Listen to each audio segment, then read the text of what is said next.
ఏంటో ఈ జీవితం ఏం అర్థం కావట్లేదు. ఏమైందిరా? పెళ్లి కాకముందు ఒకటే కష్టం, పెళ్ళి అయితే అన్ని కష్టాలేరా బాబు.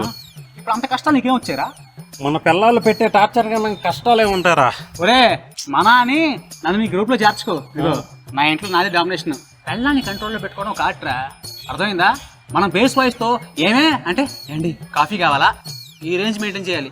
ఇవన్నీ పక్కన పెట్టి టార్చర్ కష్టాలు ఏంటో మీరు అంతా నన్ను చూసి నేర్చుకోండి. ఏం మనుషులు రా మీరు. ఎంతైనా కార్తిక్ గడు తోపురా. హే, కార్తిక్ బైక్ ఎక్కడే ఉంది?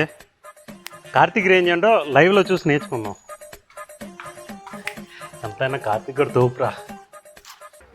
ఎక్కడ తిరిగావు బంగారు? నీ పేరు పడ్డాయి. తొందర చూడు, ఇంకెంతసేపు చూస్తావు?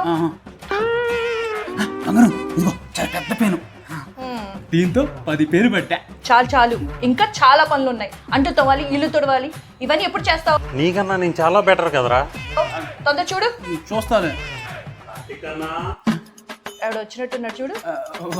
వాడు అసిస్టెంట్. నువ్వు ఒక సీఈఓ, నీకు ఒక అసిస్టెంట్. తొందర మాట్లాడి పంపించే. చెప్పి రావచ్చు కదా. ఏ మనుషులు బాబు నువ్వు?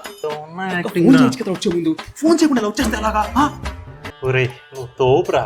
ఇంట్లో పిల్లల్ని కంట్రోల్ చేయడం ఆర్ట్ కాదురా. ఇంట్లో ఇలా ఉండి బయట అలా బిల్డప్ ఇస్తావు చూడు, అదిరా ఆర్ట్ అంటే. దండమరా దూత. ఏదో మామ అంత నీ అభిమానం అంతే. ఫు, నీ మొగ నీ సిగ్గు ఒకటి. నీ మాట నమ్ముకొని బయటకు వస్తూ నా పిల్ల మీద అరిచేసా. ఇప్పుడు ఇంటికి వెళ్తే అదేమంటుందో నాకు భయంగా ఉంది. ఏదో ఏదో మామ మన పెళ్ళాలి చాలా మంచోళ్ళు మామ. వాళ్ళ దెబ్బల్లో కూడా ఒక ఎమోషన్ ఉంటుంది. ఇంకెంతసేపు? వస్తున్నా బంగారం.